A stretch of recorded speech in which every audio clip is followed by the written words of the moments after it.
السلام عليكم، كيفكم؟ إن شاء الله تكونوا بخير. هلا فيكم في قناتنا، معكم حمزة. اليوم رجعت لكم فيديو جديد ورياكشن جديد، وإن شاء الله حنكون مع بعض برياكشن على فيديو أمير قطر يتدخل بعد الظلم التحكيمي لمنتخب المغرب أمام فرنسا، ويفاجئ المغرب بمفاجأة كبرى. إن شاء الله ربنا حيكتب الخير للمغرب، وربنا يبارك في المغرب، ونسأل الله تعالى أن يوفق المنتخب المغربي في مباراته أمام كرواتيا والفوز بالمرتبة الثالثة، اللهم آمين. بس قبل ما نبدأ الفيديو لا تنسوا تحطوا اللايك والشير والسبسكرايب، تضغطوا على جرس التنبيه ليوصلكم كل إشعار فيديو جديد احنا بننزله. ولا تنسوا تتابعونا على مواقع التواصل الاجتماعي الفيسبوك والإنستغرام، ورابط الفيديو الأصلي إن شاء الله حتلاقوه تحت في الأسفل في صندوق الوصف من قناة هيما رياكشن. روحوا اشتركوا في القناة أكثر من رائعة. وقبل ما نبدأ الفيديو لا تنسوا الصلاة على الحبيب محمد صلى الله عليه وسلم، ويلا نبلش بالفيديو. كوندي مدافع فرنسا يؤكد قوة المغرب ويتغنى بهم. رينار مدرب المنتخب السعودي يفاجئ المنتخب المغربي بتصريح ناري. نجم ليفربول السابق يفتح النار على رونالدو بسبب منتخب المغرب. مفاجأة المونديال، أمير دولة قطر يصالح لاعبي المغرب بعد الظلم التحكيمي لهم لن تخطر على بال أحد. ولكن قبل بداية الفيديو شاركونا برأيكم في التعليقات عن أداء المغرب أمام فرنسا وظلم التحكيم، وما توقعاتكم عن مباراة المغرب وكرواتيا. وقبل بداية الفيديو لا تنسوا الاشتراك في القناة وتفعيل زر الجرس لكي تصلكم أخبار المنتخب المغربي فور نزولها. وهيا بنا نبدأ الفيديو بالصلاة والسلام على رسول الله صلى الله عليه وسلم. كوندي مدافع فرنسا يؤكد قوة المغرب ويتغنى بهم. اعترف المدافع الفرنسي جورج كوندي بصعوبة الفوز الذي حققه منتخب بلاده على نظيره منتخب المغرب أمس الأربعاء بهدفين دون رد في نصف النهائي. وتأهل الديوك لنهائي كأس العالم للمرة الثانية على التوالي بعد الفوز بمونديال روسيا 2018 في المرة الأولى. وسيلاقي الفرنسيون منتخب الأرجنتين في المباراة النهائية للمونديال القطري يوم الأحد المقبل. ولم يكن تأهل المنتخب الفرنسي إلى المباراة النهائية سهلا، إذ قدم أسود الأطلس عرضا استثنائيا أحرجه خلاله خصمهما، وكانوا قاربين من زيارة شباكه في أكثر من مناسبة.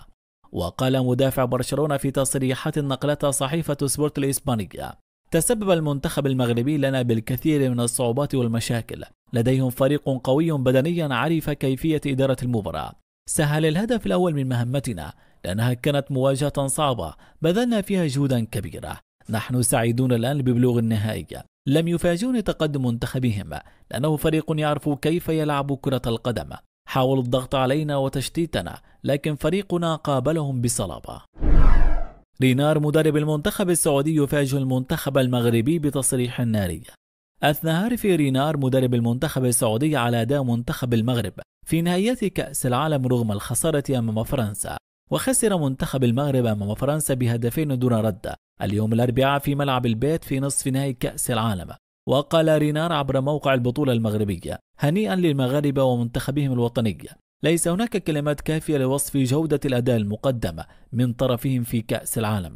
رينار أعلن في وقت سابق عن مساندته لمنتخب المغرب في مواجهة منتخب بلاده في نصف النهائي.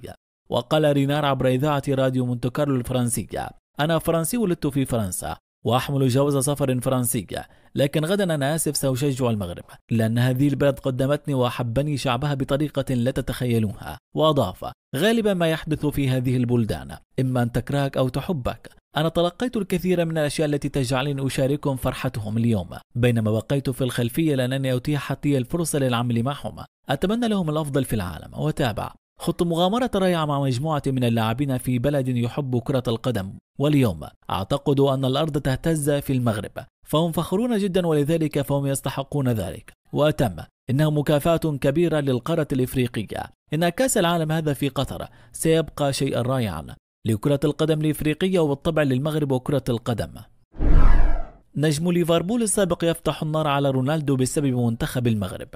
وجه متوسط ميدان ليفربول السابق الألماني ديميتار هامان انتقادات لنجم منتخب البرتغال كريستيانو رونالدو بسبب طريقة تعامله بعد الخسارة أمام المغرب في ربع نهائي كأس العالم. وقام رونالدو بمغادرة أرض الملعب مباشرة بعد الخسارة أمام المغرب بهدف نظيف إثر دخوله النفق المؤدي إلى غرفة خلع الملابس. وتأهلت المغرب إلى نصف نهائي كأس العالم بعد هذا الانتصار كأول منتخب عربي وأفريقي يحقق هذا الإنجاز. لكن مشوار أسود الأطلس التاريخي نحو اللقب توقف بالخسارة أمس أمام فرنسا بهدفين نظيفين وقال همام في تصريحات نشرتها صحيفة ذا صن البريطانية: لقد فاز منتخب المغرب في المباراة أمام البرتغال، لقد فعلوا شيئا تاريخيا ولم يكن لدى رونالدو حتى الكرامة لتهنئتهم على ما حققوه. وتابع: والآن تشاهدهم وكيف يصافحون لاعبو منتخب فرنسا وما يظهرونه من كرامة وكرم عند الهزيمة. يذكر أن منتخب المغرب سيواجه كرواتيا يوم 17 من ديسمبر على ملعب خليفة الدولي في مباراة تحديد المركزين الثالث والرابع في كأس العالم. مفاجأة المونديال: أمير دولة قطر يصالح لاعبي المغرب بعد الظلم التحكيمي لهم، لن تخطر على بال أحد. رغم خروجه من كأس العالم بعد هزيمتهم من منتخب فرنسا، لقى المنتخب المغربي شدة كبيرة بعد إنجازهم التاريخي ووصولهم للدور نصف النهائي من بطولة كأس العالم في قطر. وقد ترددت أنباء تؤكد أن كل لاعب سيحصل على هدايا قيمة وثمينة من رجال أعمال رئيس دولة المغرب. كما أضافت المصادر أن هناك هدية ثمينة للغاية من أمير دولة قطر لكل لاعب مغربي رغم الهزيمة. وروجت مواقع إعلامية أنه سيتم منح مبلغ 100,000 دولار مكافأة لكل لاعب من المنتخب المغربي. ولم ينتهي حلم المنتخب المغرب، حيث سيلاقي منتخب كرواتيا يوم السبت المقبل من أجل تحديد المركز الثالث. كتب المنتخب الوطني تاريخ مشاركته في كأس العالم بمداد من الفخر، حتى وهو ينهزم من نظيره الفرنسي ب2-0 في نصف النهائي. خرج المنتخب الوطني من المونديال مرفوع الرأس وتحت تصفيقات الجماهير.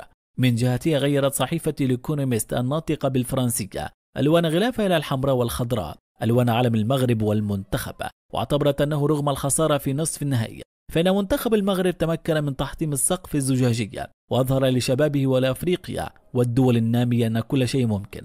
من ناحيته كتبت صحيفة لوميتان الناطقة بالفرنسية أيضا أن خبرة البلوز الطويلة تتغلب على طموح الأسود الأطلس، مبرزة أن منتخب المغرب تعرض الأربعاء لأول خسارة له في كأس العالم.